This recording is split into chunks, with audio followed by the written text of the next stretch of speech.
Introduce myself. My name is Bob Bowman. I'm an ex-Mound employee for a few years, many years ago. I'm on the Mound Science and Energy Museum Board as a director, and also I coordinate the seminar series. And tonight's speaker, Tiffany Drake, is a member of the DOE Legacy Management System that oversees a number of former sites in the AEC DOE complex. And Tiffany has a lot of jobs. If you read the announcement, she has many titles and a lot of years. It sounds really important. It does sound really important. But among those is she's the current DOE Legacy Management Site Manager for the Mound Site, which is all of us. And tonight she's going to give, like it says, legacy management, like the before we got here, now, and the future. So a little bit of all. So welcome, Tiffany. Thank you. Thank you.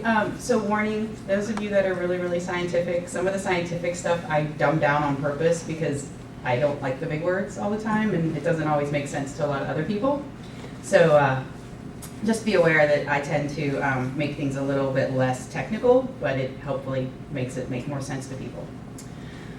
So as Bob said, my name's Tiffany Drake. I am now with the Office of Legacy Management. If you didn't read my bio, the fun parts or the fun facts are, went to college for chemical engineering, so I never thought I'd be doing this.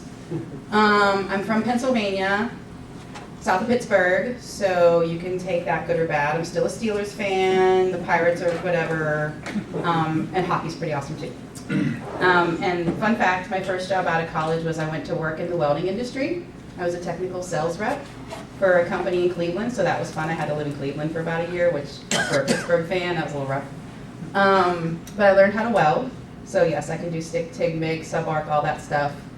And I was one of 15 out of 200 sales reps that were women.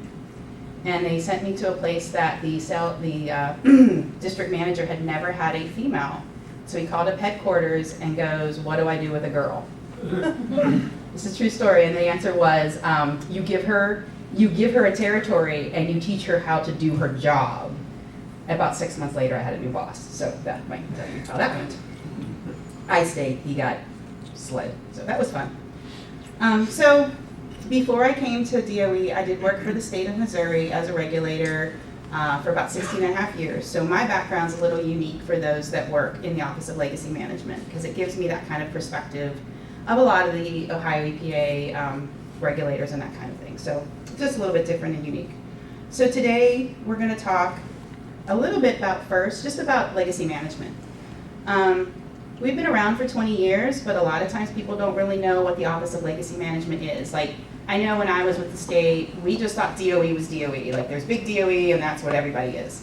On this side of the fence, it's a little bit different. We all have different roles and we all are in different places. So we're going to talk a little bit about how DOE came to be, and we're going to talk about where legacy management came out of that and why we exist, what's going to happen with that. And then I will pause for questions there in the middle in case you have any questions about LM, and then we'll jump into Mound. Just none of this I'm going in depth. I'm sure most of you realize I could probably talk for hours on none of this. None of us want to be here that long, I promise. But we'll touch on different parts of what our responsibilities are out here, some of the things we've done since the site came to legacy management. I think it's important to realize that legacy management as a role has evolved over time, and also kind of what we'll be doing into the future out here, because LM will still have a role into the future. So this is the mission for LM, and what our mission generally we try to say is our responsibilities start when the cleanup, the last tailgate of the truck that has the material that's going to be taken off site goes away. So what that means is we have the post-closure care and responsibilities, and we make sure that the site and the cleanup that's been done is protective of human health and the environment into the future. Sometimes the comments made that when DOE cleanups are done, there's somebody not really thinking long-term. We do. We think about that. So a lot of times we have that different perspective than maybe other parts of DOE. So where did it all come from? How did Department of Energy even start? A lot of it was really the basics began during World War II and the project that developed the atomic bomb. There could a lot be said for the Oppenheimer movie, but it did bring a lot of interest back into the beginning of a lot of this and the development. So we started out with the Manhattan Project, and that was beginning, and it started under the U.S. Army Corps of Engineers, but also there was other developments that happened, and that led to the beginning of the Atomic Energy Commission. The Atomic Energy Commission did a lot of different activities. Not only did they work on some of the work that was being done to develop nuclear material and other efforts, but they also did other privatization of that and tried to find places and ways to make that profitable. Department of Energy was then started in 1977, so it's not a very old cabinet position.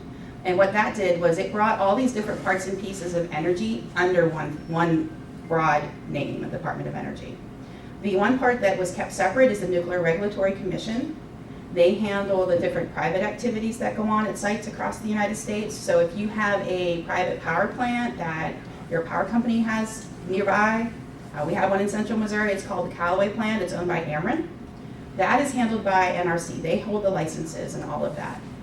The material that's there, once it's completed and the site has material that's considered waste, that type of nuclear material that's stored on site, at some time DOE will take that responsibility over. But while that's a functioning site, that is under NRC. We at DOE do not deal with them directly. So that's kind of a difference. But Department of Energy does handle research and development. We handle out west a lot of this. The federal power marketing wasn't something I was aware of until I got into DOE, but that's handled out west. So not something you'd really be aware of in Ohio. We work with energy conservation. There's been a lot of things that have been happening more lately about solar power. A lot of that comes through DOE, and that's because DOE is looking at that broad way to make sure that we're the energy security of the United States. The part that we fall under is the nuclear weapons program, which is why it's highlighted here. Again, regulatory programs, and finally, collecting a lot of energy data and providing that information out as a public resource.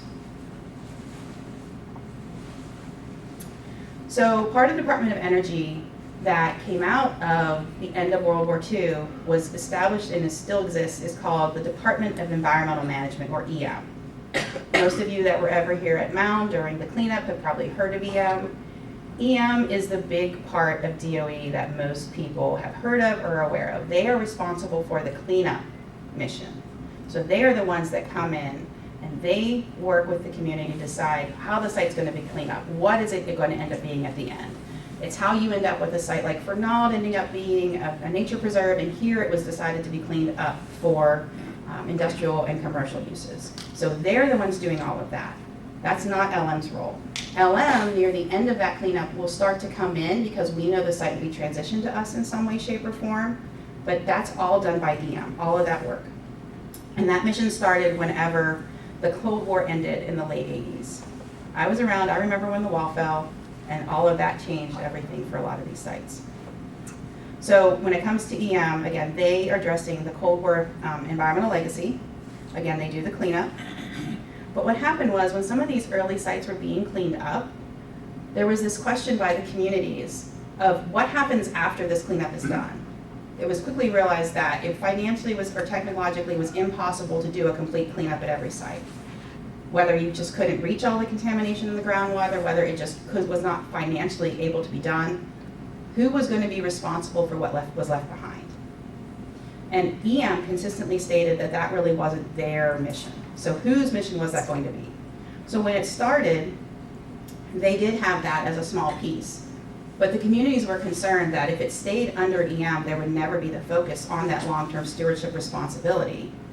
And EM didn't really want to worry about it. So that's kind of where a lot of the long-term stewardship spun off and became legacy management. So legacy management was stood up in December of 2003. And I'm making this sound a lot easier than it was, but obviously I'm not going to go completely in depth on the history. It was stood up in 2003. And one of the things that we are consistently even asked today is, when do we get a site? In the Department of Energy, we take over sites when there is no longer a mission. If there's no continuing mission, then the site is considered to come and transfer into legacy management. So there are sites out west where there are cleanups that happen based on maybe something activity has ended and there's contamination that needs cleaned up. And that might be within a site itself, a large site. I'm talking about like a Los Alamos National Lab or a Hanford. If they're cleaning up parts of that, that still stays under whoever's out there, whether it's the NNSA or another part of DOE. We do not take that over because there's still a continuing mission on that property. With Mound, when things started to change and the site was being shut down and all of that transferred over, that's why the site came to LM. Whenever this legacy management was initially started, a lot of the sites that were transferred over are part of what we call our UMTRCA program, which are uranium milings and tailings sites, and most of those are out west. UMTRCA was not something I knew much about until I came to DOE, because most of those sites were in the uranium areas of Colorado and New Mexico, but that's where we did a lot of uranium mining, and a lot of that was used during the development of a lot of the atomic weaponry. So there was a responsibility for the government. Whenever those came over, they were taken over by the government based on after cleanup was done. So there was still a place where those needed to go. So all of those sites immediately transferred into legacy management. There was about 30 some of them. We also had 3 main sites that were under another regulatory program, and those are some of the bigger sites that most people associate with legacy management. Those were Mound, Fernald, and Weldon Spring, and those happened in the next couple of years after 2003, obviously. Again, and this was basically realizing that more and more sites were going to come in and DOE was going to be taking on those responsibilities, and there's a lot of different frameworks that would make that up, and we'll touch on those in a minute. So we talked about DOE, the Office of Legacy Management's mission, and that has evolved into 6 major goals. These aren't the biggest, so I'll read them. And we consider the primary goal, which is the goal we've had since the beginning, the most important goal out of the 6, and that is the protection of human health and the environment at all of our sites. Currently we have 102 sites. The other goals that we have here have kind of evolved over time as we realize there are other parts and pieces that are essential to us continuing our mission and ensuring we're meeting all the expectations of that.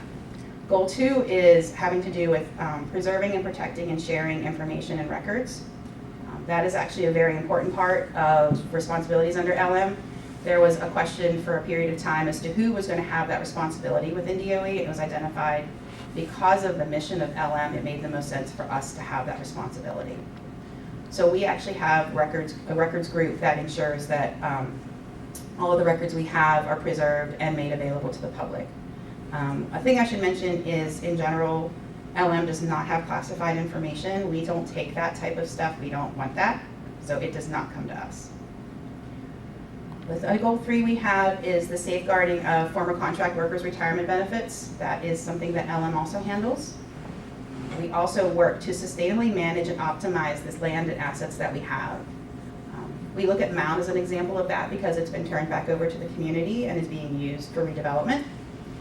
In the case of Fernald, that's a different type of beneficial reuse, obviously, but that was the choice for the community, and it's sitting there as a preserve for the community to use and visit. Goal 5 is management excellence and sustaining management excellence. My director likes to talk about us being a high-performing organization, and we strive to be that. LM runs very small as a federal agency. We are only 80 federal employees. And then we have a significant number of contractors that work in support for us, but we have only 80 staff that do the inherently federal work. And then finally, our goal 6 is to engage the public, governments, and other interested parties at our sites. So we strive to have those types of working relationships with the communities that we have sites in. As I said earlier, we are not going anywhere, and neither are the communities that we are around. So it's important to continue to have those conversations and know who those individuals are that are interested in the sites. I talked a little bit about our growth. This just kind of shows you where all of the sites are that we have some type of responsibility or mission. Again, we went from the 30 sites that were brought in under 2003, and we've grown to currently we're at 102. Side note, the 102nd site isn't on this. This animation was done before the 102nd site came in, so it needs updated, but you get the idea. As you can see, we have sites in 35 different states. We have sites all the way from Alaska and we have 3 on the island of Puerto Rico. We have a lot of sites out west, and a lot of those are the Umpterka mining sites, and then in the east we have a variety of sites as well.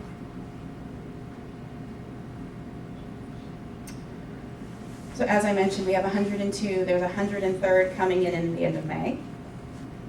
And we have regulatory drivers that cover a wide variety of different types of responsibilities. And we'll talk about those in a minute. A lot of the programs that we fall under have different regulations that we have to meet requirements at. And we also have some federally recognized or congressionally recognized programs that then place them under LM for long-term stewardship.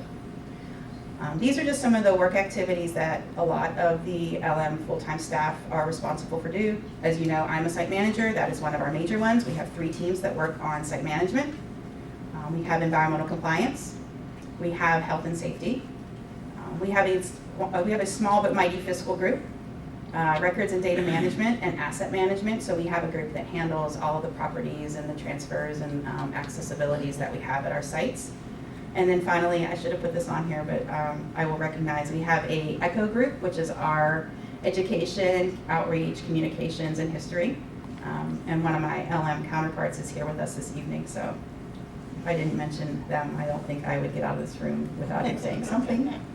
And they provide us with a lot of support, because a lot of times we have very technical people, including myself, who have to try and communicate very technically complex issues and ideas. And they help us make it make sense to everybody, sometimes including ourselves. So these are the different frameworks that we have sites under. There's a lot of letters and a lot of words. So what does this mean? This means that it's not just one type of site that we have responsibility for. We have to know and understand the type of sites we're dealing with. And the sites range in very, very complex ones, such as your Fernald and Weldons, to sites where all our responsibility is records keeping and stakeholder engagement. A lot of those less active sites or less complex sites where we maybe just did some type of work during the development of the atomic bomb, they might have gone in and done some research and development there, because those people were known for handling material in a specific way, or they had special techniques.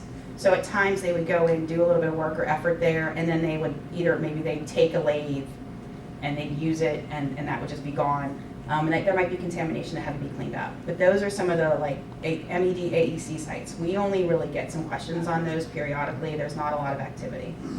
Then you have sites like under the RCRA CERCLA, which is the U.S. Environmental Protection Agency's regulations for large contamination sites. Those take a lot of effort and activity. We have staff that have almost spent nearly all their time on one of those sites. Another one would be Rocky Flats. The decontamination and decommissioning sites, a lot of those tend to be former demonstration projects for power facilities. There was one in Piqua, Ohio, if you've ever heard of that. It was a demonstration reactor. And recently that was actually demolished and is now a parking lot. And some of these other ones further down, there's only a few sites that fall under those different types of requirements, but those also are part of the LM portfolio. One of the other things that we do within DOE, and this doesn't usually matter too much to the public, but I'm just going to, we talk sometimes about category 1, 2, and 3 sites. That's one of the ways we divide sites, just to make it easier for us to identify how much effort or time the sites are going to take as we transfer them in. So whenever we talk about a category 1 site, again, those are kind of like those sites where we only have paperwork and we only have stakeholder inquiries about our activities there. Those sites have typically been released back to public use or whatever use they might have been before. A lot of times they were manufacturing facilities and then they go back to the owner. Again, and we only handle retention activities and stakeholder questions. Category 2 sites, a lot of our sites also fall under this. Those are the ones that have some type of residual contamination. As I said earlier, we can't always clean things up completely. But a lot of times these are the types of sites that don't require constant active activities. We might have a disposal cell and there's a fence around it. And we go out once a year to make sure nobody's cut a hole in the fence and now playing football in the middle of my disposal cell. We also make sure that anything else that would be of concern is addressed. So we do annual inspections. We sometimes do groundwater monitoring if needed. It might be on a shorter or a broader time frame, and we don't do a whole lot more at those sites. The Category 3 sites are the types that typically have the more active treatment, and a lot of those, I'll go back to the RCRA CERCLA, they tended to be those types of sites. They tended to be manufacturing sites or production sites. They had a lot of contamination that wasn't readily cleaned up, and we still have a lot of times staff nearby or on-site handling significant, often pump and treat for groundwater is one of the main things we have at those sites. There isn't any active cleanup going on, it's just maintaining the remedies that were put in place whenever environmental management finished up with the sites. So before anybody asks, here's your list of sites in Ohio. As you can see, a lot of the sites are Category 1s, so they were at some point during the activities of the development of the atomic bomb. A lot of them are FUSRAP sites. FUSRAP sites were cleaned up more recently under an order by the Act of Congress that was all slid over under the Army Corps of Engineers. They do the cleanup, and then we go back and we take over responsibilities after cleanup. Again, all of these sites are Category 1s, so we do not have any residual contamination there. All that remains is we have our documentation of the cleanup, and we handle stakeholder inquiries. Category 2 sites where there's no longer any type of, there's still residual contamination of some type, but there's no active treatment systems. Mound is under here. It's starred because this has just changed recently, and then Piqua. And then finally, the Category 3 site is Fernald. They have an active pump and treat system that is continuous. They also have their on-site disposal cell that requires a lot of maintenance and upkeep. So those are your sites. There's 11 in Ohio. If you want more information on any of these sites, under the DOE website that we can provide you with, it has a fact sheet on each of these sites, as well as additional information that might be of interest. What is the asterisk about Mound? So Mound just became a Category 2 site in the past year. From what? A Category 3. When Mound, I'll get a little bit further into this in the part of the presentation about Mound, but when Mound first was cleaned up and remediated, there was a pump and treat system on site over in OU1, and that was to handle the groundwater contamination. But in 2014, there was a change to do a demonstration project because there was no longer, we were not getting any more additional material removed. At some point, pump and treat becomes, you're just pumping a lot of clean water to get very little contamination out of the ground. So whenever that changed, and we just changed the record of decision, which is the decision document for the site, that then allowed the site to go to no longer having any active treatments on the site. So that allows it to be identified as a Category 2.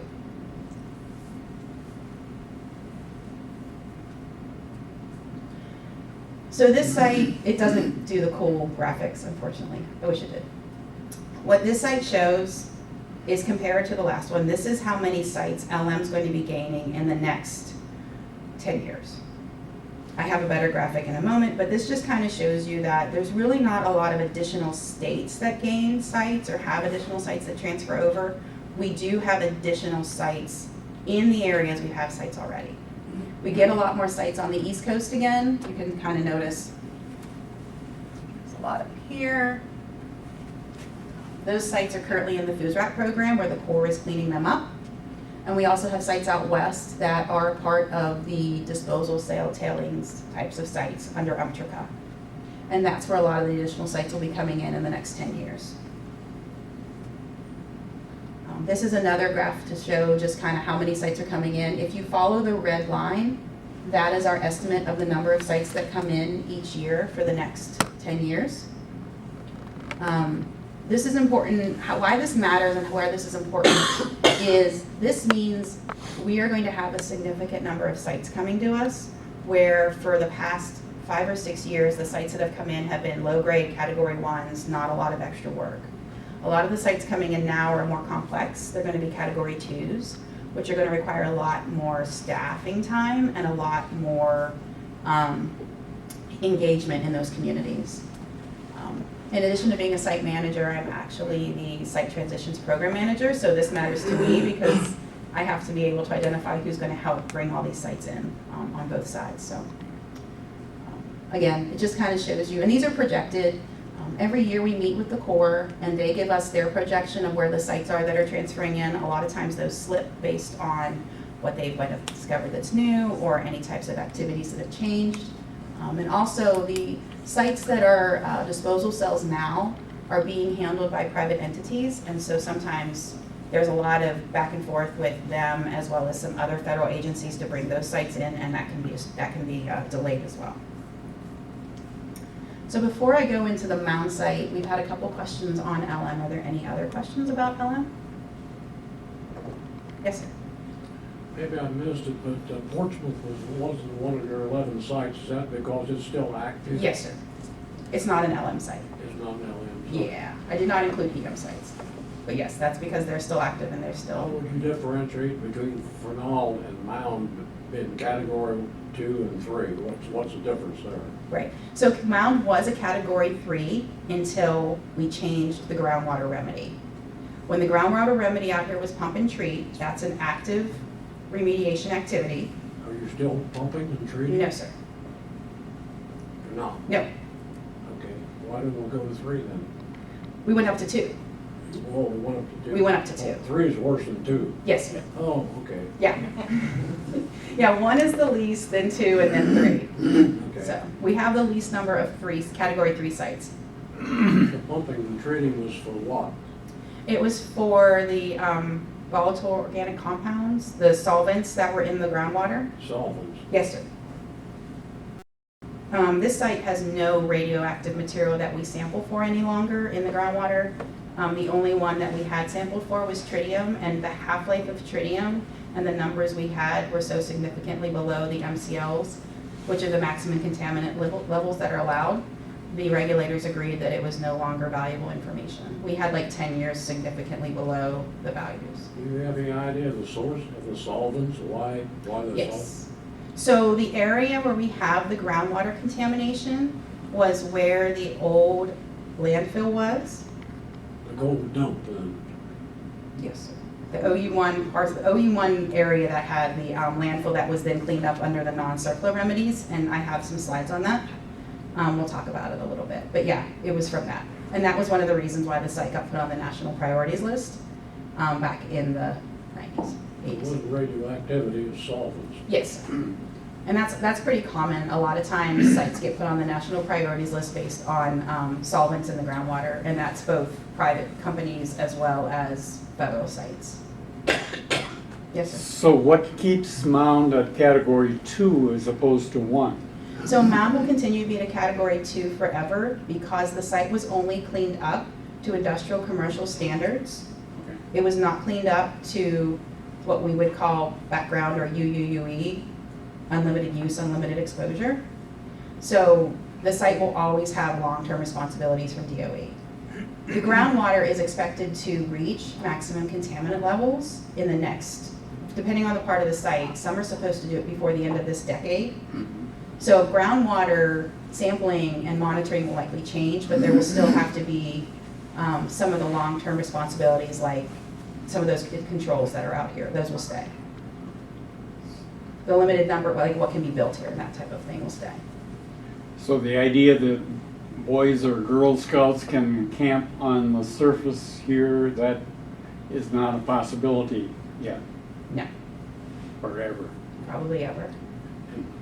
Yet, the groundwater doesn't affect that, so there has to be another reason. The reason is because when the site was cleaned up, even though Phil Matilda was brought in, all the sampling only showed, we only went to the level of industrial commercial uses. So it was never cleaned up with the intention of having those types of activities out here. Never been intended to turn back to the public domain. It was never intended to turn back into a residential area. It was between the community and the city decided that they wanted to make it into a business park to try and continue jobs But and to have that there's opportunity. no surface contamination soil-wise that you can detect, or is there? No. There is? No, it's literally because the site was only cleaned up to a risk assessment of industrial commercial. So that's just not something that would be considered acceptable use out here. It's the same as a brownfield site. Whenever you have some type of industrial activity at a site and it's cleaned up, a brownfield site can only be used for certain uses based on how much it's been cleaned up. Love canal. That's a little different, but I mean, same idea. You have brownfield sites on every major city based on the type of industry that was there prior that came down and it's been brought back up, so. I have one question. You said the Manhattan project, and of course, the Dayton project and Oakwood had the polonium, what they call the playhouse, which was very highly contaminated. That was cleaned up, quote unquote, in the 50s through 70s, before all the organization. So that's no longer identified on any of the lists for legacy management, or everything was taken, it was buried here, and then I think it was taken to Tennessee and buried. It was eventually taken off site. Patrick, do you have any knowledge on that one? Tiffany mentioned one of our programs is the formerly utilized sites remedial action program. Right. When that started up in 1974, it was an extensive record search to see what pretty much almost the full universe of sites that were involved with, or potentially involved with, RAD work in support of the Manhattan Project and the Atomic Energy Commission work. So we maintain a list on our website. It's the FOOSRAP Considered Sites database. And there's roughly 600 sites. Some, it turns out, didn't do any RAD work. Some, it turns out they were, well, like the Dayton project places, demolished already, Yeah. already cleaned up, no further action necessary. But we maintain records to show What was reported to have been done at the time, or whatever level, but it's not on any list to follow up again. Because I mean, again, it was probably cleaned up at a level 50 years ago that would not be acceptable now. Is that right? Or, well, for, I mean, the one Tiffany mentioned, we keep records is one of our goals. So the Considered Sites database keeps all these records Yeah. so that we don't have to redo the research and figure out what was cleaned up and how it was cleaned up or what wasn't. So if questions come in, Right. say about the playhouse, we have somewhere we can go and look to see what Because documentation we have. polonium-238, it has a very short half-life, but then it decays in polonium-210, sorry.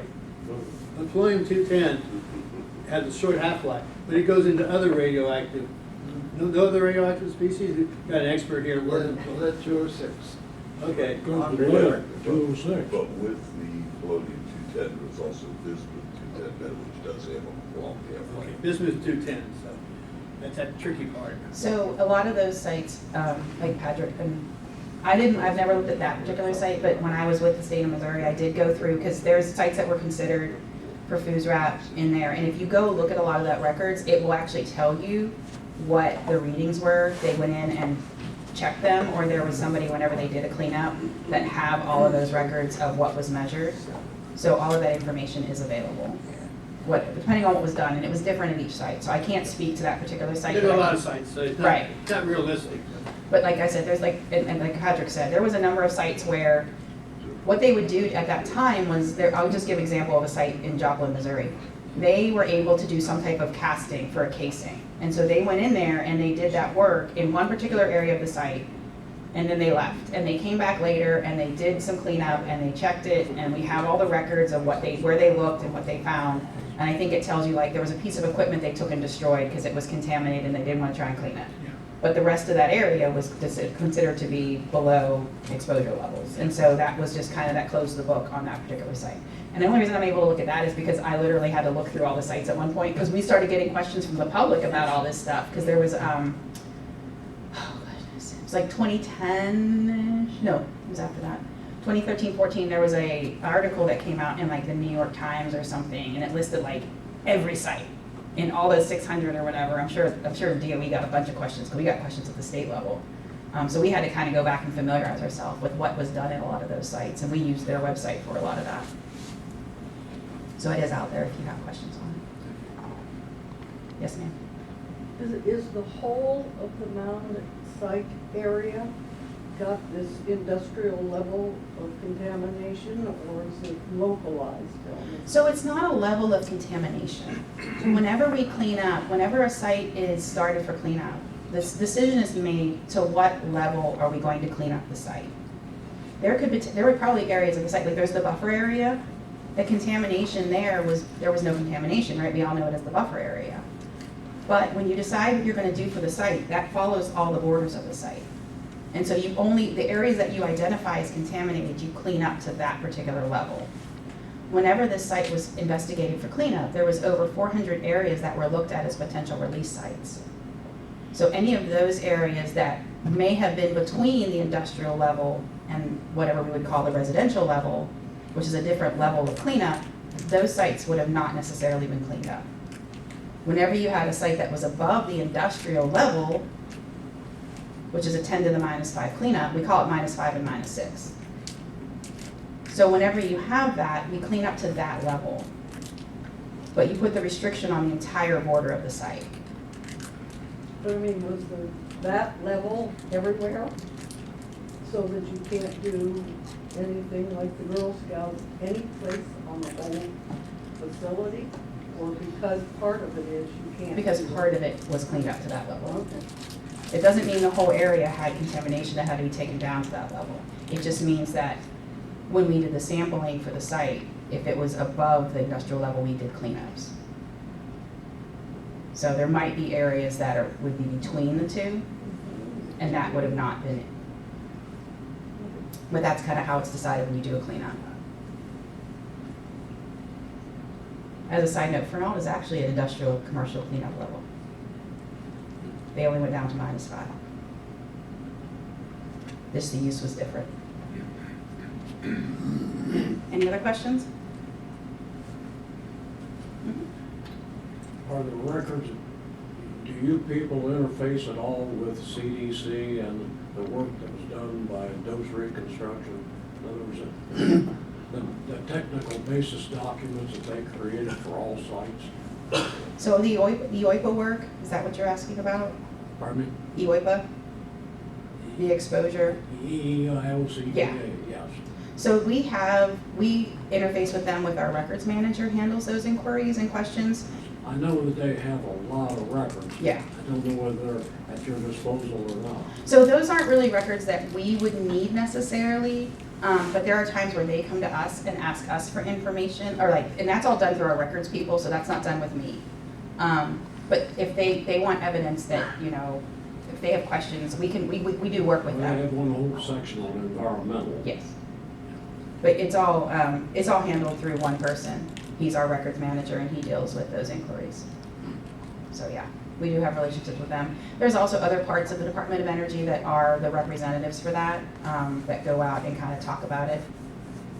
But our records manager does that as well, to kind of talk to the older sites to make sure people know that that's something out there that they should be considering applying for if they feel that, they were working at the site and were impacted. So he does all that. I travel enough, he can handle those. Any other questions? Okay.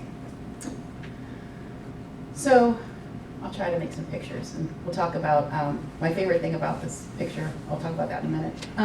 So as we talked a little bit about, Mound is a unique site in LM. A lot of times our sites that are complex were typically production sites such as Fernald or Weldon Spring. But Mound was doing research development and some production, but not nearly the same as some of the other sites I just referred to. It was started in 1948. It was 103 acres total. The bottom area was brought on later. The majority of it was up on the main hill, as it's often called. And at its peak, it had 2,500 employees. The main reason that the site was placed on the National Priorities List in 1989 was contamination of the groundwater under OU1. So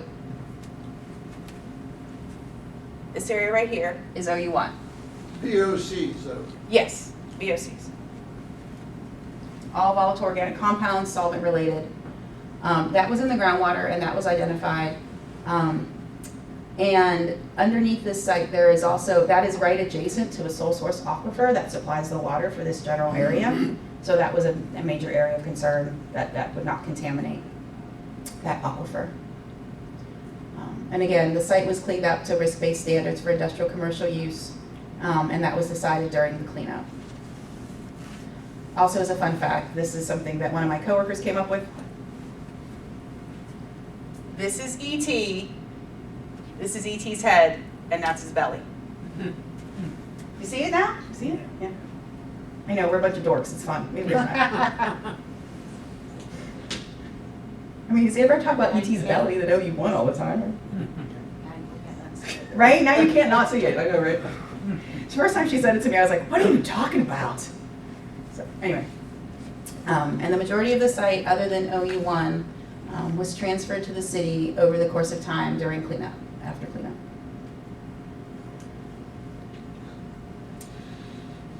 So some of the activities and cleanups of the site started in the early 90s. And again, that was due to the VOC contamination in OU1. The environmental restoration process began the circle process, and both EPA, Ohio EPA, and the city and the stakeholders all decided that the industrial reuse in state would be used because of the goal to make the site make it back to commercial and have jobs here. To this day, the Department of Energy, EPA, and Ohio EPA have a tri-party agreement. And what that means is that all three parties come to the table to make decisions about the records of decision, about the cleanups of the site. We still, if we want to propose changes to our monitoring plan, both EPA and Ohio EPA have to agree to that.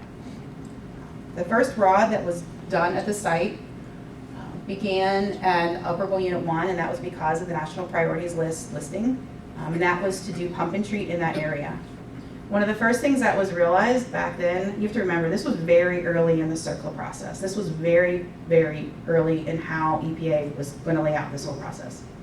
What was realized was doing this entire process for every area of the site, or the site as a whole, was going to take forever. A lot longer than it took. So what happened was, based on the type of site this was, because there was not just one main area of contamination, but we had pockets of contamination all over the site, it was decided that instead of trying to do a record of decision for the entire site, it would be broken up into the parcels that you saw on the previous slide.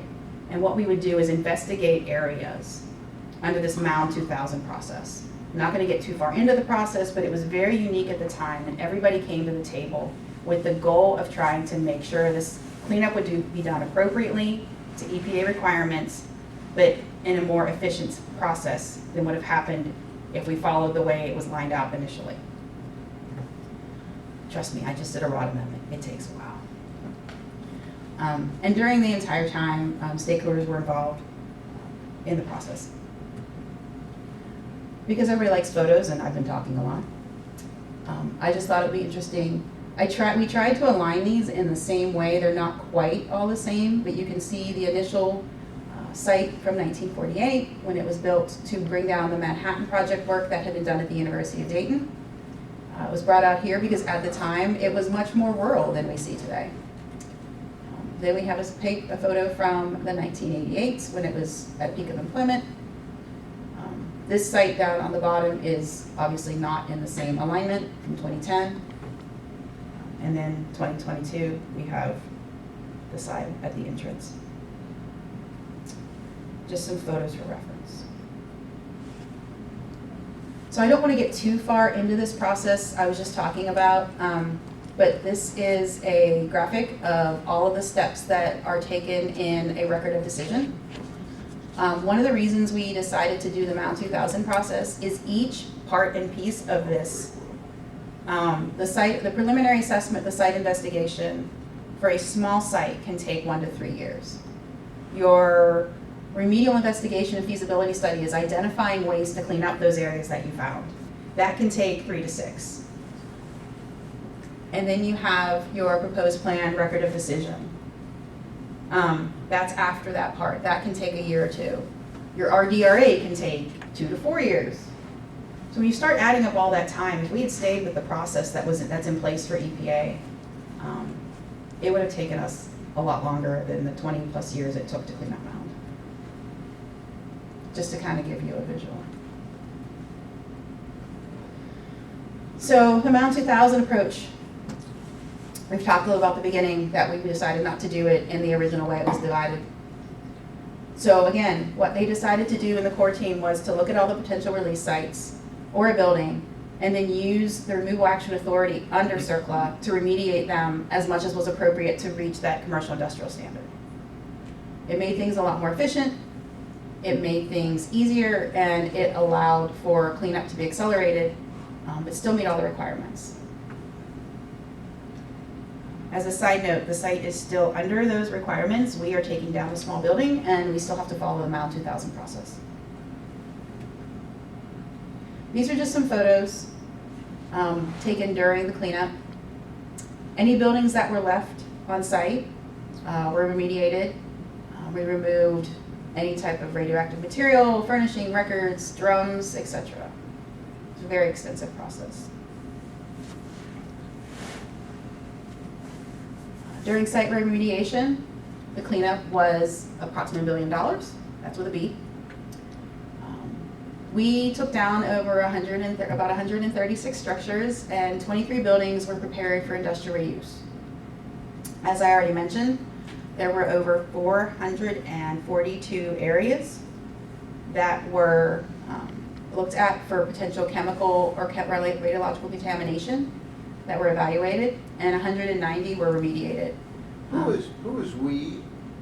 The Office of Environmental Management, DOE. You're LM. I am, but I'm talking DOE as a whole. Okay.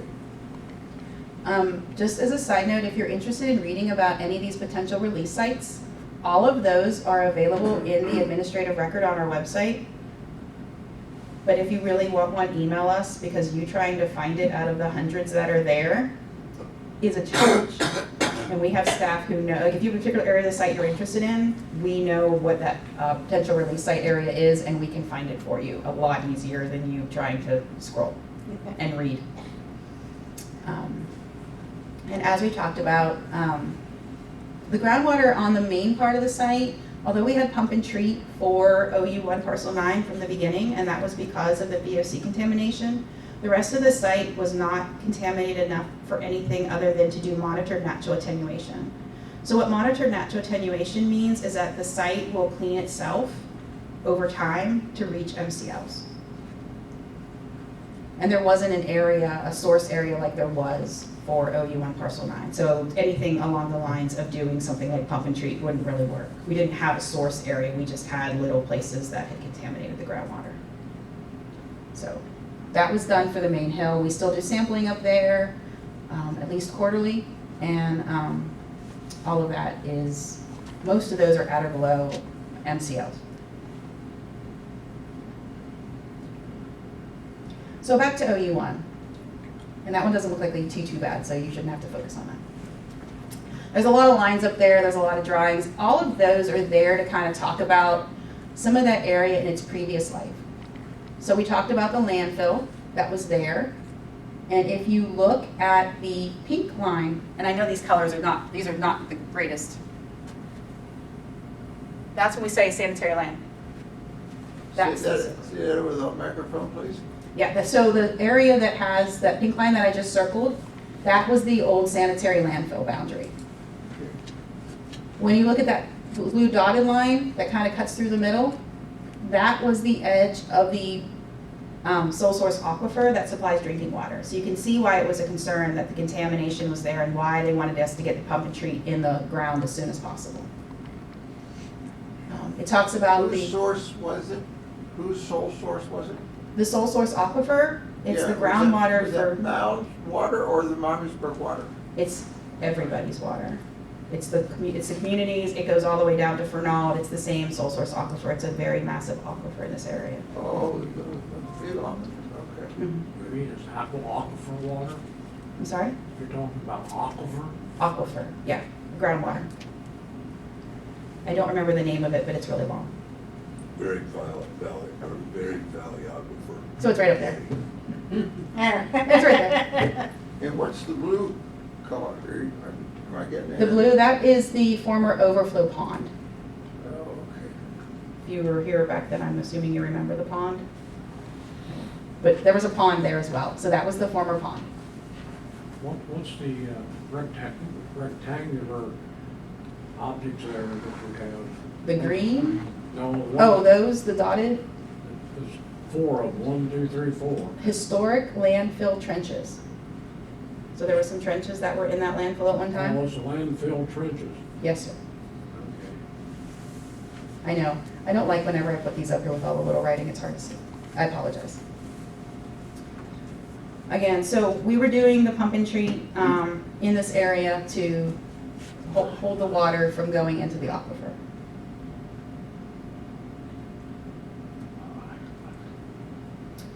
So the site was transferred to us after the pump and treat system was put in, and all of these responsibilities were transferred to LM in 2010.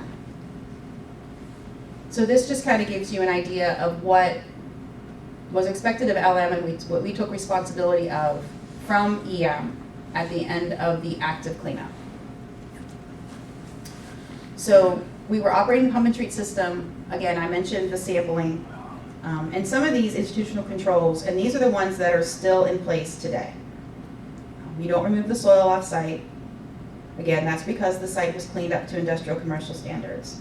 What we are trying to avoid by having that restriction in place isn't that the soil is contaminated. It's that we as DOE can only say the site was cleaned up to industrial. What we don't want someone to do is take dirt off site and then use it in a garden. That is a residential use. The site has not been cleaned up to that level.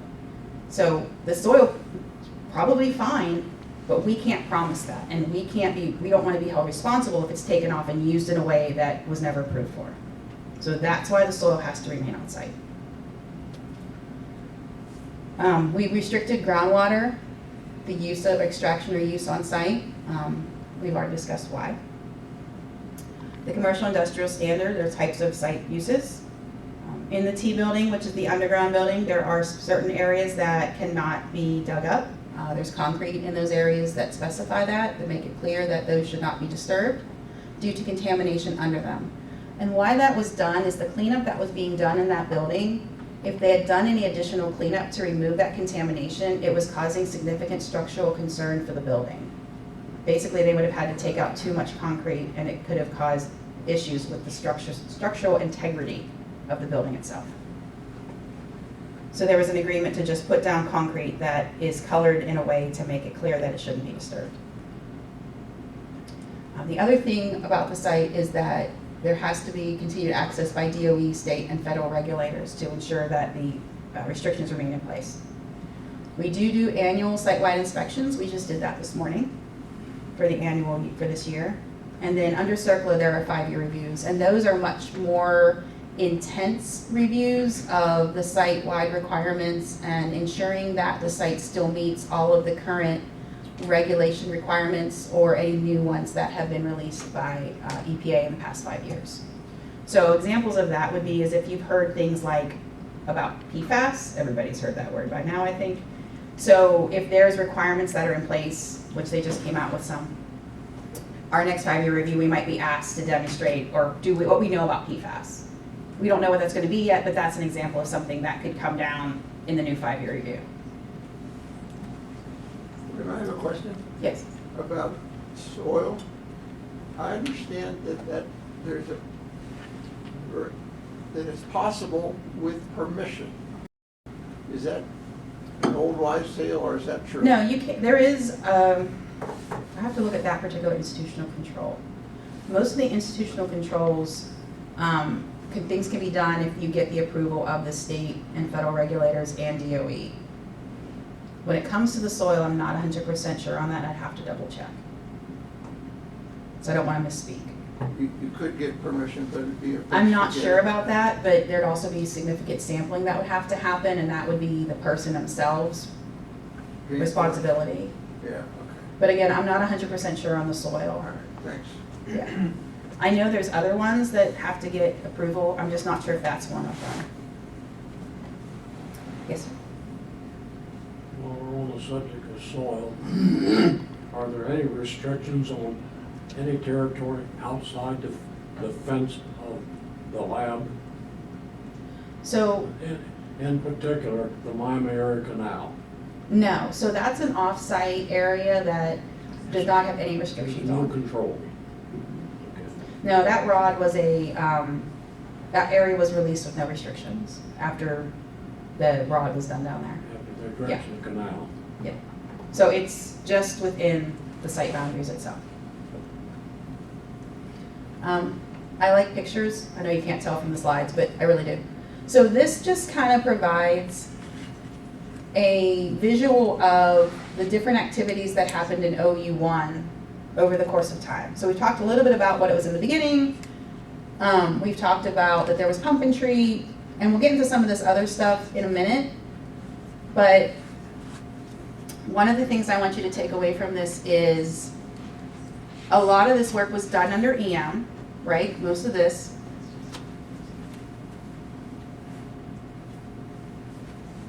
To address the contamination in that area.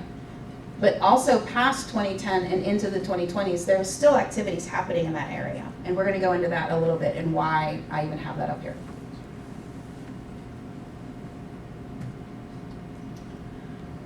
So we're going to talk a little bit more about the OU1 rod and the amendment. So we talked at first, there was the 1995 original pump and treat record of decision.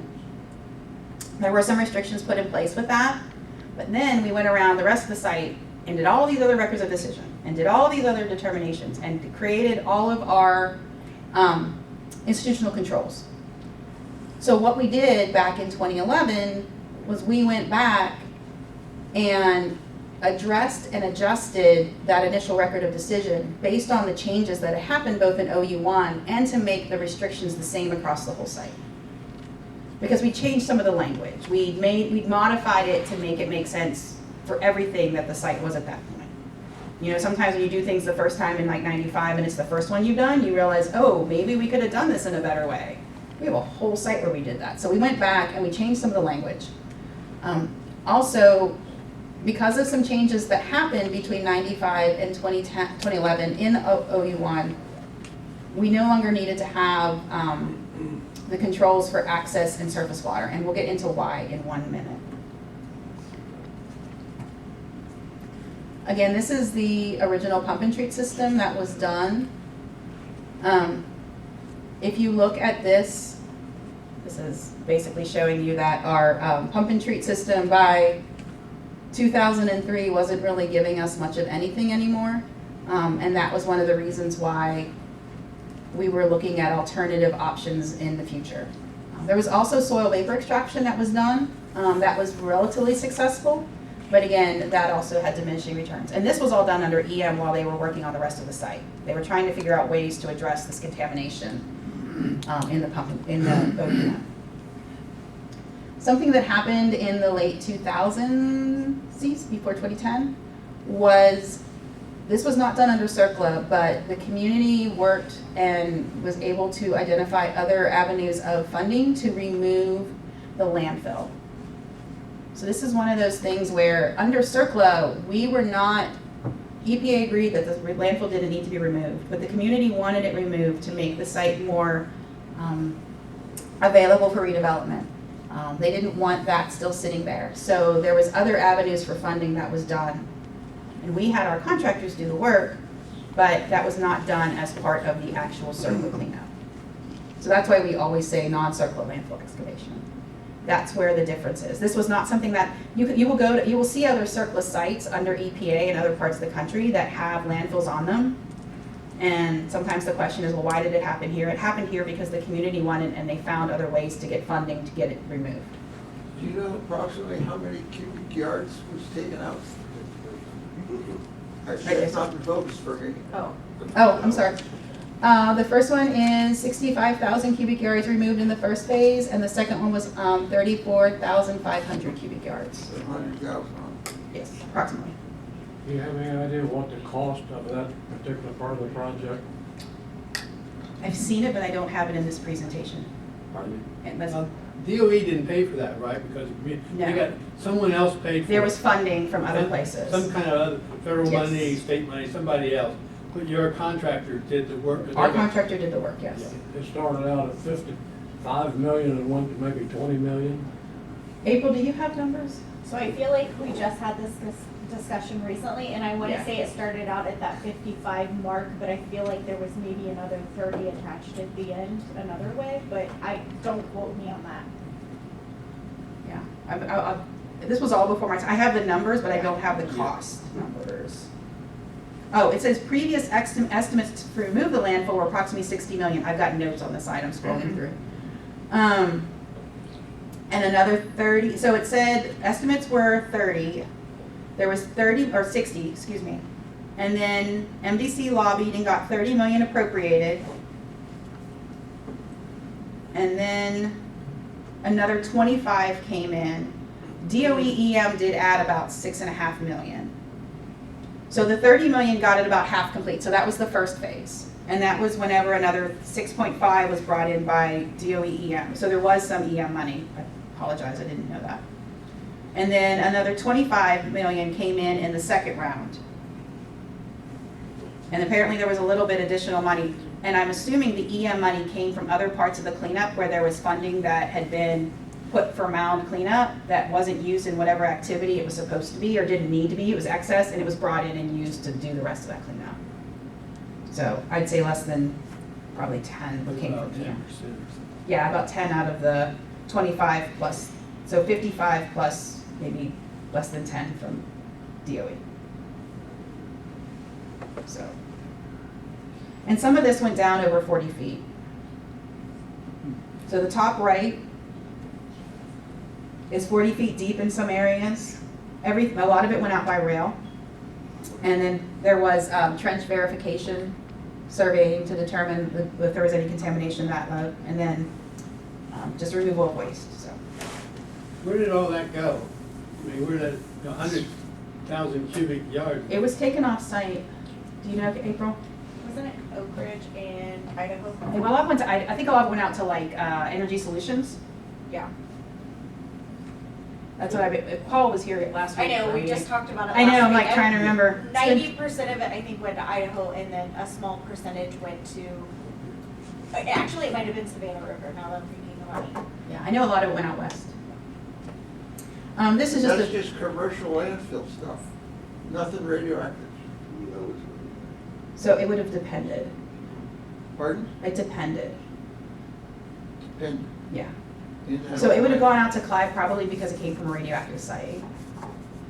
They may have been. That's different from saying that there was radioactivity in that 100,000 cubic feet, so what? I don't have the information, I don't have that with me, so. But it was taken out west. Supposed to be. I mean, I know there was some stuff that was found that was in there at some point, but I'm not exactly sure what everything was out there. But it does say there was low-level radioactive waste. Between the two non-circular removal activities, most source material was removed from the former landfill. During the first phase, 60,494 cubic yards of low-level radioactive waste and 4,409 bulk tons of VOC hazardous waste were removed. During the second phase, yeah, because low-level waste would go out to Clive. During the second phase, 33,450 yards of low-level waste and 34 yards of mixed waste. So mixed waste is when you have low-level mixed with something else, and this was polychlorinated biphenyls, so your PCBs, were removed in 2009 and 2010. You said you went to Clyde, where is that? Utah or Idaho. There's a couple places out there. They're energy solution sites. Yeah, they're commercial low-level radioactive material sites. That's called Clyde. So That's where a lot of that went, based on that.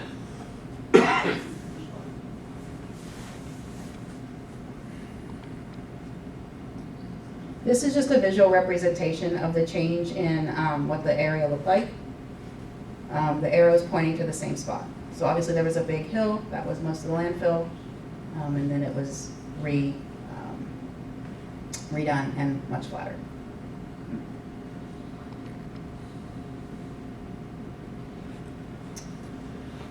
Okay, so once all of that, we'll call that source material in the landfill was removed, there was still working to identify a better way to address the contamination that was left in the groundwater in OU1. As we already saw, the area had a lot of VOCs that were still not really coming out with the pump and treat. So one of the things that started happening was different types of ways to try and determine to address it. These are different studies, and they were done with trying to identify a better remedy, and they weren't always successful. So that's kind of where the rebound tests were done, and before any of that stuff was removed in '03, it didn't really have any success. That was concluding that likely there was still material leaching from that landfill. In 2011, that was done after the landfill, so they thought maybe after all that contamination is gone, it would actually allow it to not go back up. So the issue was that numbers were still being seen that had the solvents above a level that was acceptable. So whenever they did the capture zone, basically the plume was not being pulled in by what they were trying to do at the time. They looked to see whether or not there was additional source areas outside of that area.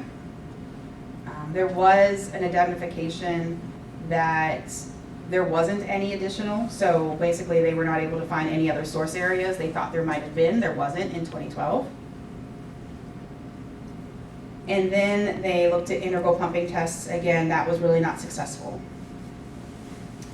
So one of the things that they did do in 2013 was they looked at characterization of the area.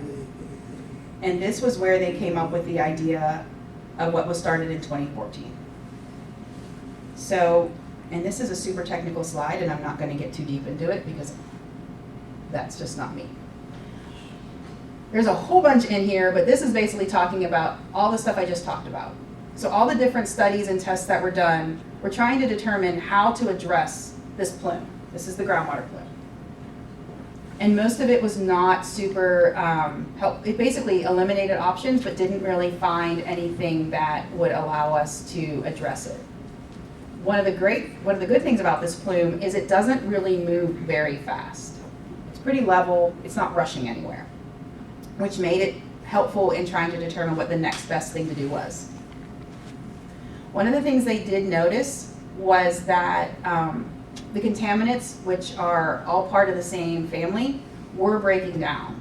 So if there was a way to make that better for the environment, in that environment, and no longer doing pump and treat that mixes up that environment, there might be a way to address that contamination that remained. So enter a multi-year field demonstration study.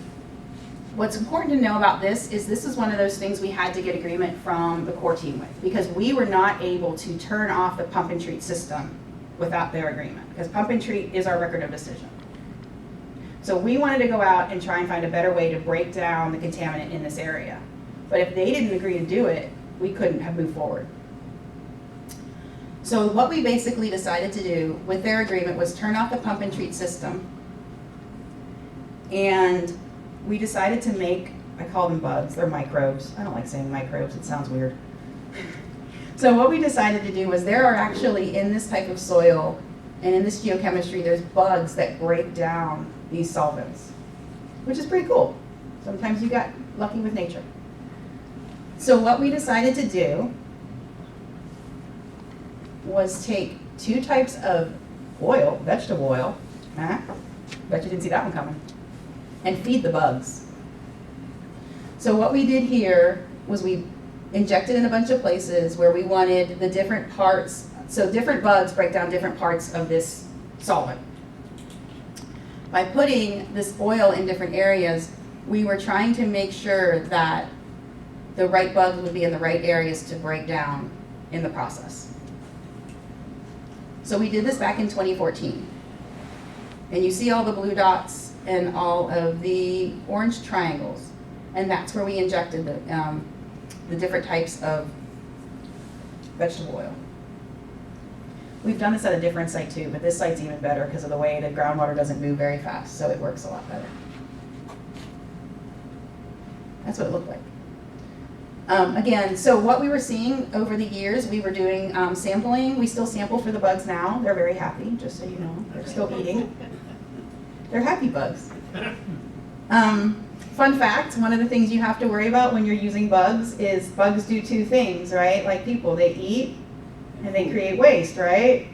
Guess what their waste is? It's methane. You gotta make sure you don't have too much methane because that causes a whole other problem you don't want. Fortunately, we were able to determine that it wasn't going to cause a problem. Good show. So we were letting, we had turned off the pump and treat in 2014. We agreed to maintain it this whole time, just in case we had to turn it on. If we started seeing the plume move, we had to do something. Every year we would come out and we would issue a report and demonstrate that the bugs were breaking things down and things were going well. So in like 2020, we were able to show this. So why does this matter? You see all the really bright red colors and all that?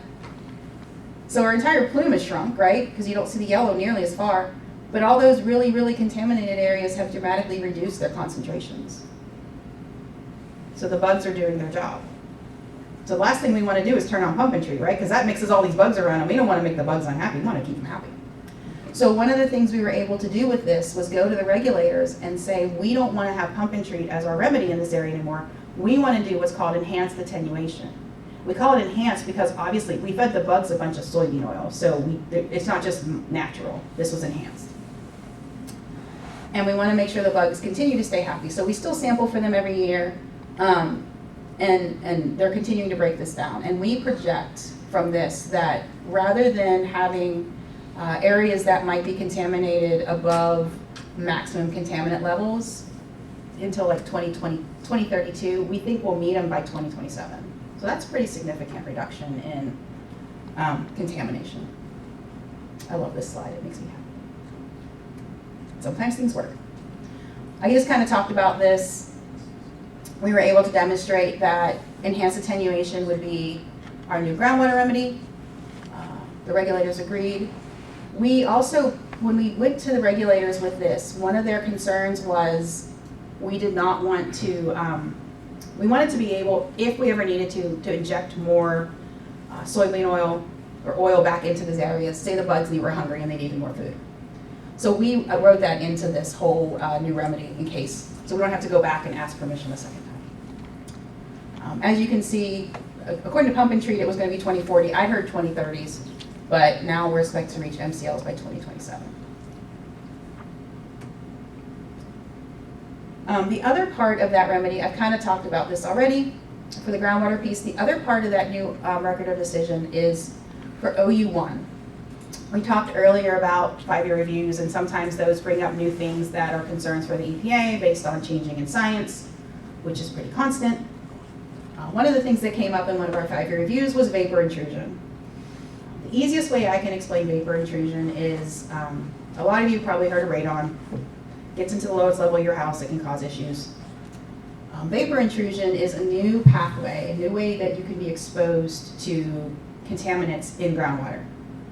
And what it does is basically the contaminants in the groundwater, they move through the soil and they get into the lowest level of a building and can basically sit there and increase in concentration and cause concerns if people breathe in it. So that's a new way things kind of have, it was not something that was addressed back when a lot of sites did remedies back in the day. We didn't have to think about vapor intrusion. Because this area had contamination that was high in volatile organic compounds, again, that's the type of thing that gets in for VI. Radon comes from the soil breaking down from uranium in the soil, and it releases a gas. This is similar, but it's not. They use the same type of system. That's the easiest way to explain it. If you have to treat for this, you basically use the same exact system that we did use for treating radon. So all you need is like pulling it out, right? You're just trying to keep the concentrations down in a basement of a building. So one of the things that we were looking at this new pathway after our 5-year review was we identified that this area that does not have any buildings on it might have potential vapor intrusion issues. So in order to address that, we elected to put in a requirement in the record of decision that if somebody ever wants to build there, they need to do further investigation in this area. If they find something, they have two options. They can either just proactively put in a vapor intrusion system when they build the building, which is not super difficult when the building's being built for the first time. You put in a vapor barrier and you put in some tubing and it goes to the roof, and usually there's a fan and it goes out that way. If they don't think they need that, they need to have evidence that they can bring to the regulators and DOE that they don't need to put that in. So you have two options if you build in this area. You either do it or you show that you don't need to do it. So you either preventively do the mitigation or you demonstrate you don't have it, need it for it. That's just OU1. Yeah, this is just OU1. The rest of the site is doing a whole other VI thing. So this is just OU1, and that is how it's being addressed there. So we did a record of decision.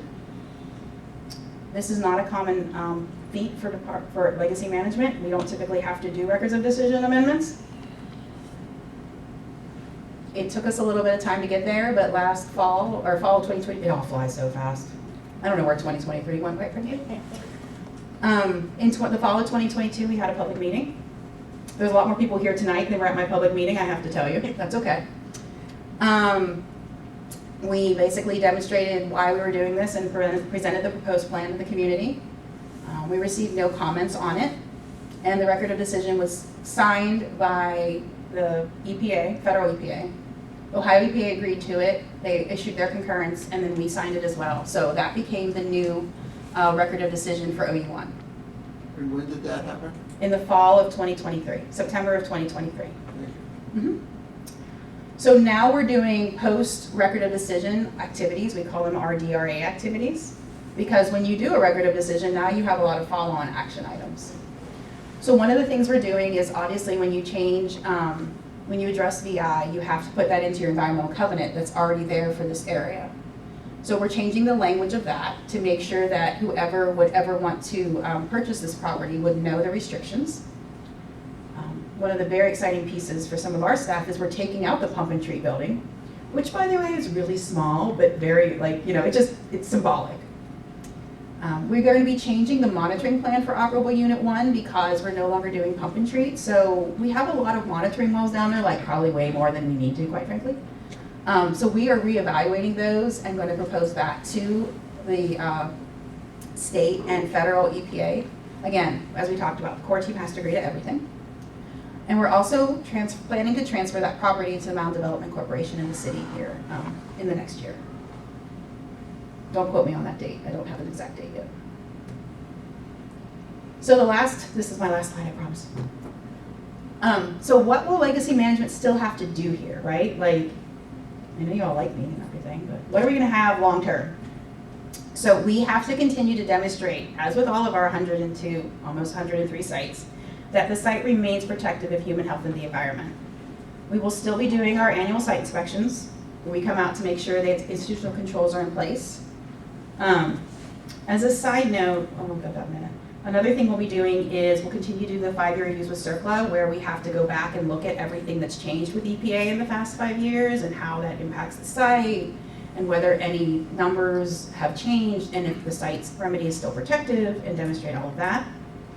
Along those lines, again, that kind of falls into that emerging contaminant requirement that we have to evaluate when we get asked questions. One of the things that we have received at times are requests about site use evaluations, particularly in some of the buildings that are still out here, or even like a different use than what was in the original planning documentation or the consideration that was made in the risk evaluation for making the site industrial commercial. And what those site use evaluations look like is they come to the core team, and then there is a review of the risk analysis that was done by people who are way smarter in that than I am, because that's a whole major degree, and I don't want to learn that. So they look at it and determine whether or not the proposed site use meets what was considered and calculated in the risk estimates that were done during cleanup. Again, see, the records matter. And then we will still be doing groundwater sampling and monitoring. And again, as we meet the MCLs for the different contaminants that were in the groundwater, we will not have to monitor nearly as frequently, but we will still do some monitoring as best management practices. I highly think so. We still do it at some sites that don't even require it in other parts of LM. One other thing that I want to mention that isn't on this slide, and it's not an actual institutional control that we can like count in our box of institutional controls. One of the things we did about 2 years ago is we joined Ohio 811 as an information only contact for the site boundaries. What that means is anytime anybody follows the rules, right, you gotta follow the rules first and call 811 and tell them what you're going to do. If it's going to happen within the boundaries of the Mound Site, we get an email that says so-and-so is going to dig to put in a sign. And that allows us, as well as we share the information with April, with Mound Development Corporation, to make sure that whoever's out here knows the restrictions of the site and knows that they can't take soil off and why. So it gives us another layer of awareness of the site that it gives us information that we might not have been able to get as easily, since there isn't somebody out here. So it's very cost effective. It's only something we can do because of the history of this site.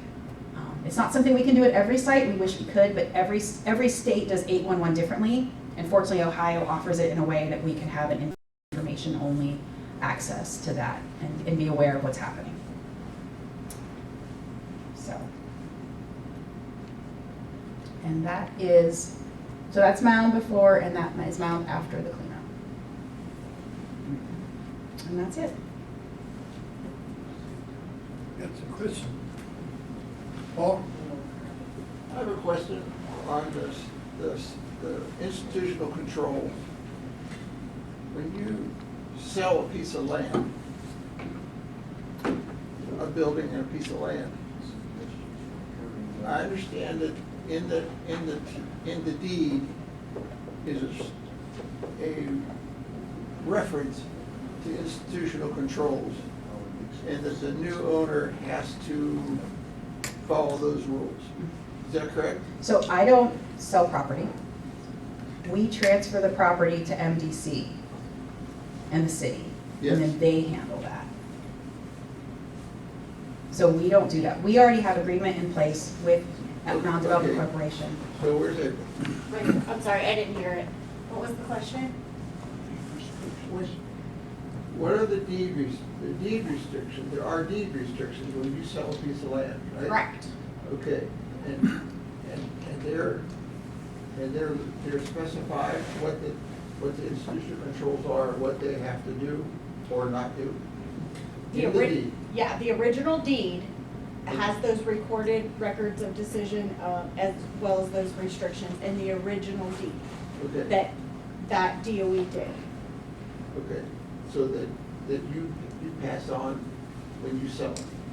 So we pass it on when we sell it. So what happens is, in the sale of a property, if you're familiar with real estate, in the sale of a property, you go through a title company. The title company is then charged with researching the previous deeds. And so they should disclose that information on any new deed transfers. However, that's not always the case. That's why they offer title insurance and things of that nature. I will say that we have seen where restrictions were not referenced. They still follow the property, so there's still restrictions on that parcel, but they're not always included. The title company's not always referencing them in new deeds. So that means the new owner isn't aware. That can But be a he's still possibility. responsible. He still has to be compliant. Is that Correct. not true? Or now, let's take the case, which I understand has happened here, that the first person who bought it from you sells it to somebody else. And that there's been some problem with the second owner realizing or not realizing or pretending he doesn't know about these restrictions. And so there's institutional controls that are put on it which evaporate it. So they don't evaporate, they still follow the land, but that is one conversation that I've actively had with the Department of Energy, because there needs to be a better process for disclosing that information with each new landowner. Yeah. We're trying to figure that out, that's something that we are actively having conversations about. The recorded information is still there. Part of me puts responsibility on title companies. Now, obviously, I was here I was not here when that happened, that transfer happened. The transfer that I've been here for since then, I actually called the title company and made sure they referenced those in the new deed, which I will do anytime I know there's something going on the property. But yes, that has happened in one case where it was not referenced. That doesn't mean it's not there. The restriction's still there. It's whether or not they know to look for a restriction and how that It works. seems to me that legacy management has these responsibilities, and it's So puts on we- institutional control. So we also, every year, as part of our annual site inspection, send out a document to every single property owner and now tenant to reiterate all of those restrictions as well. Yeah, so they Your responsibility is to send it out, whether they read it or not, it falls on that guy. If he chooses not to follow it, then he has to take the burden for not violating. You can't be a policeman and hold their hand and say, you must do that, even though you should. You can't, So all you do is send a postcard. no. There's a paper, and we just included this year, we just started including tenants in that as well. Because a lot of times tenants are the ones that are actually in the unit, not necessarily the owner. So this year it was changed, and we were able to provide the emails for all of the tenants as well. So that got emailed to all tenants and owners. But yes, Well, now, is the most serious restriction, if not followed, how dangerous or how whatever is it to the person who bought the property? What are these are these restrictions, do they restrict serious dangers?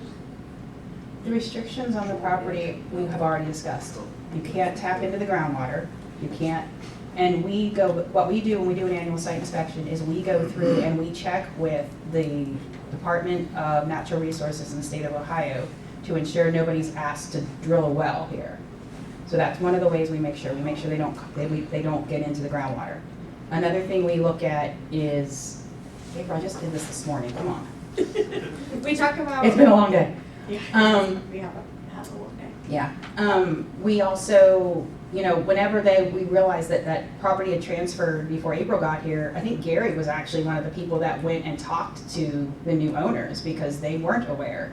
It was done in a transaction that was, it's a buyer beware situation too. I mean, you're buying property, it's up to you to have that responsibility. Is Gary a LM person? He was a former worker out here at Mound, and he is one of our contract staff. So yes, he represents like DOE, LM as a contract staff person. Okay. Anyway, you're looking at the situation for, overall, there doesn't seem to be any danger. But the DOE cannot guarantee that there's not something somewhere that no one found. And that's why they imposed the rules. The restrictions are in The place. restrictions are Sounds in very place. much like DOE, legacy management, put institutional controls, and nobody is, and does not enforce them. I would disagree with that statement. They come out and check every year, then they aren't checking. We have staff that are here about weekly. We have staff that come out and do groundwater monitoring, so they're seeing the site. So does your staff walk around through T-building and see that there's no, We do an annual visit to T building. We just did it today. And the people who are there to do the maintenance and work at that are very aware of the restrictions in place for T building. So part of what does anybody get besides a slap on the hand What So time? that's a regulatory question, and I can't answer that. That would be something that the regulators would decide. That's not a DOE, that's not something that DOE would necessarily make a decision on. DOE put down the restrictions, but doesn't? It's with the we have the regulators are the enforcement staff. So let me give you an example where we'll look at it from the other side, Paul. Back in the early 2000s, COS had been, there were areas they had rented out or leased out certain layups. Uh-huh. And they were, but DOE CH2M Hill was monitoring what was going into the overflow pond. Yeah.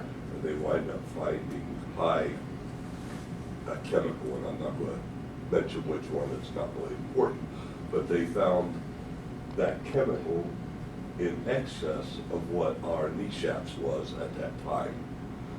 And they traced it back. There was this person in this company in COS. Now, if you look at what the allowable discharge was, they were in compliance with the allowable discharge, but it exceeded the amount of NESHAPS. So it created an issue in the other direction. Instead of DOE causing a problem for a tenant, it was a tenant causing a problem for DOE. So, I mean, it works both ways. It's not very reassuring when you hear that twice that it's sold, and then the other people, then it's sold again, and the other people don't even recognize that they have a responsibility. See, they've been told. Nobody enforcing it.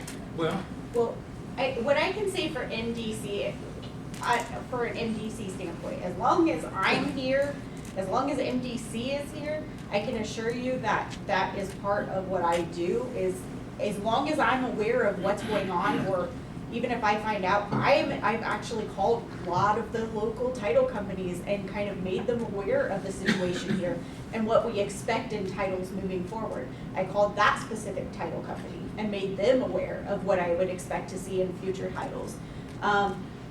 You know, as long as we're here, that's part of, not necessarily my position, but I've kind of charged myself with for the protection of the community. But you don't have in a club. state. no, and you don't get a club with a constitutional United States without those. Do we have any other questions? If not, let's thank our speaker again. Coming. Next month, our speaker is a former GE employee. He's going to talk about spacecraft or high jet engine. I'll send out the announcement in a couple of weeks. So, all right. Well, thanks, Stephanie or Tiffany. Sorry. It's okay. Carmelo called me Stephanie last week. Oh, that's not good. All right. Thank you, everybody, for showing up.